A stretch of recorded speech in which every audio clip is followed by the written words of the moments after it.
ஒரு வாரமாக அன்பிலம்மாவுக்கு திருவிழா நடந்தது. இன்றைக்கி கடைசி நாளாக பேச்சியம்மன் சாமி வழிபாடு நடந்துச்சு. பேச்சியம்மன் சாமி பயங்கர சக்திங்க.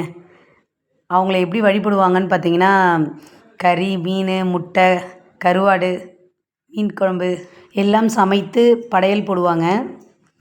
பேச்சியம்மனுக்கு படைத்த சாதத்தை வாங்கி சாப்பிட அவ்வளோ பேர் நிற்பாங்க. அதை சாப்பிட்டோன்னா உடம்புல இருக்க வியாதியெல்லாம் தீருமா. குழந்தைங்களுக்கு முக்கியமாக கொடுப்பாங்க. ஏதாவது பயப்படுறாங்க அந்த குழந்தைங்கன்னா இதை சாப்பிட்டாங்கன்னா பயப்பட மாட்டாங்களாம்.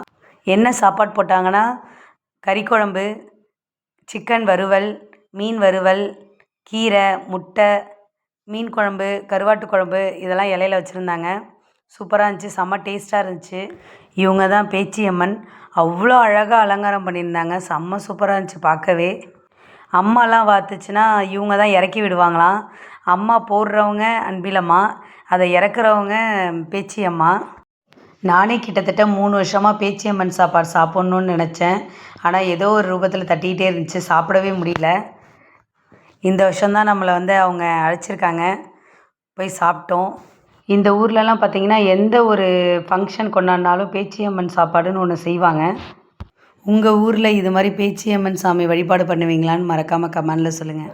ஓகே ஃப்ரெண்ட்ஸ், நம்ம சேனலை ஃபஸ்ட் டைம் பார்க்குறவங்களா இருந்தால் சப்ஸ்கிரைப் பண்ணிக்கோங்க, லைக் பண்ணுங்கள், ஷேர் பண்ணுங்கள்.